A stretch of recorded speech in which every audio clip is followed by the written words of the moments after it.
Will Russia be invading Ukraine? This is the topic we will be covering today in Politics Simplified. Are Russian forces preparing for a war in Ukraine? U.S. President Joe Biden appears to expecting some kind of military action by his Russian counterpart. Russia is demanding that the West pledges not to include Ukraine in their NATO alliance, and although the two sides are still talking, nothing is for certain yet. What happens next could leave all of Europe in jeopardy. Why is Russia threatening Ukraine? Russian President Vladimir Putin denies any plans to invade Ukraine, yet his forces have seized Ukrainian territory in the past, and they have already stationed over 125,000 near the Ukrainian borders. Moscow has long resisted Kyiv's moving towards European institutions, and NATO is definitely a major red line for the Kremlin.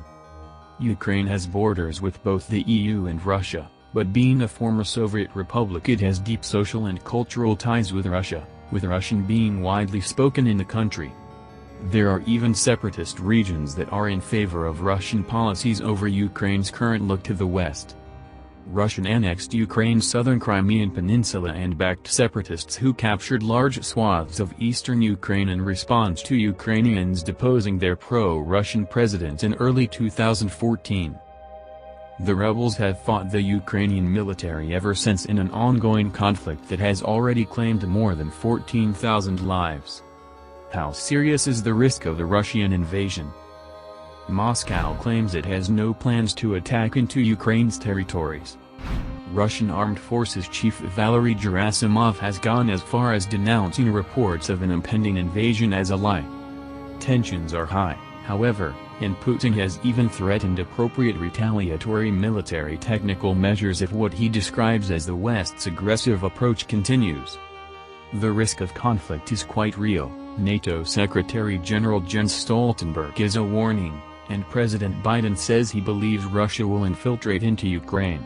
The U.S. says it has knowledge of Russian plans to beef up its forces near Ukraine on very short notice.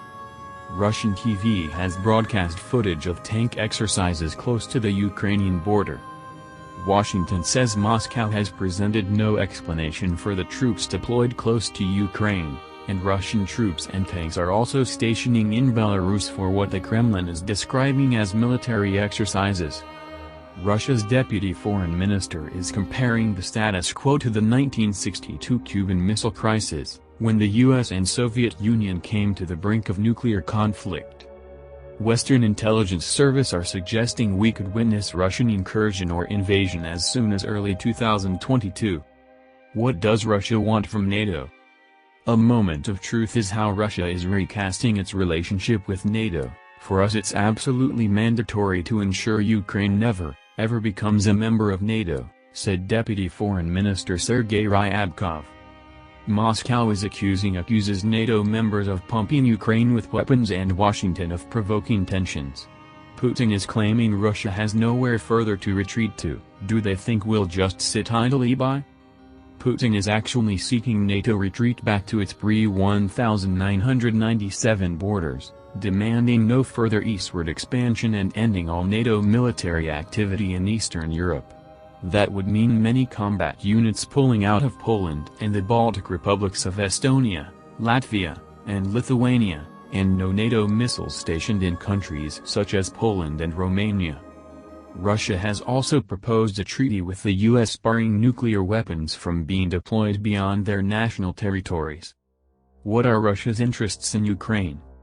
In 2014 Russia invaded and seized Crimea in southern Ukraine, arguing a historic claim to the important area with access to warm waters for Russia's navy.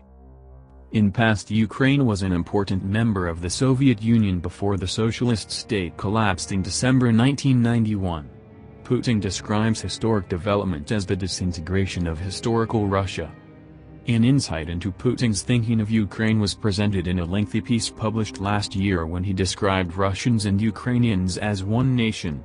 Putin labeled Ukraine's current leaders as ruling over an anti-Russian project. Moscow is also frustrated over something called the 2015 Minsk peace deal for eastern Ukraine, saying it is far from being fulfilled. Despite Putin's wishes, There are still no arrangements made for elections to be held in the separatist regions with independent monitors on the ground. Moscow denies any and all accusations that it is part and parcel of the continuing conflict. Can Moscow be stopped? Putin has discussed the current conflict several times with Biden and talks continue among senior officials. However, Russian officials are constantly warning that Western rejection of their main demands is resulting in a dead end.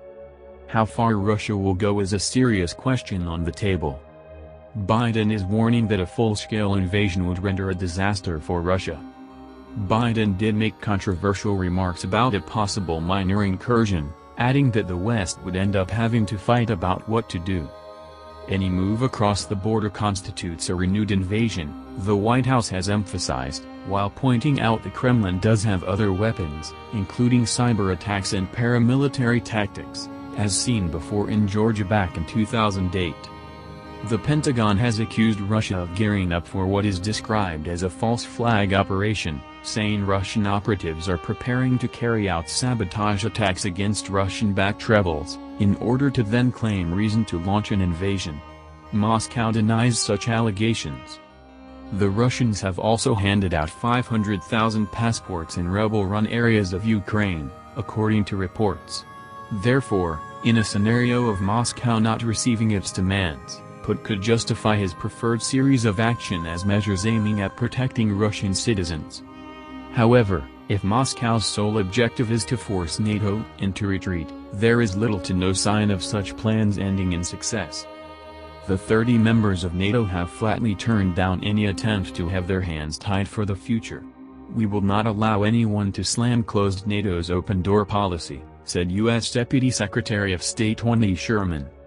Ukraine seeks a clear-set timeline on when to join NATO, with the bloc adding that Russia has no veto, no right to interfere in that process. Furthermore, non-NATO members, Sweden and Finland, are rejecting Russia's attempt to prevent them from boosting their ties with the alliance.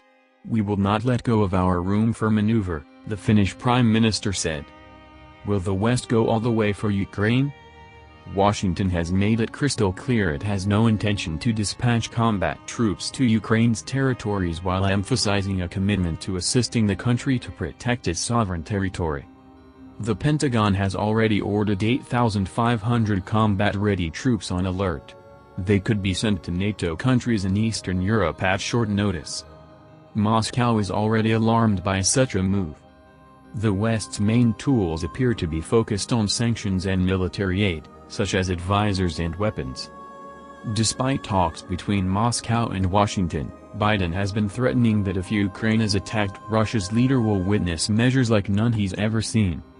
The economic blow to Putin would be to disconnect Russia's banking system from the international SWIFT payment system. To this that has remained a last resort option, and this concern exists it could actually backlash against the US and European economies. Personal sanctions targeting Putin if Russia invades Ukraine has also been an option warned by Biden. Russia is also seeking to open its Nord Stream 2 gas pipeline in Germany, and its future is another key threat being raised among the West's leaders. Is the West united against Russia? While Biden is claiming total unanimity with European leaders over Ukraine, there are reportedly divisions between America and Europe. European leaders insist the future cannot be decided merely between Russia and the US. France, in particular, is proposing that Europeans work together with NATO, and go on to conduct their own talks with Russia. Keep in mind that Putin will fully exploit such a rift in the West's positions.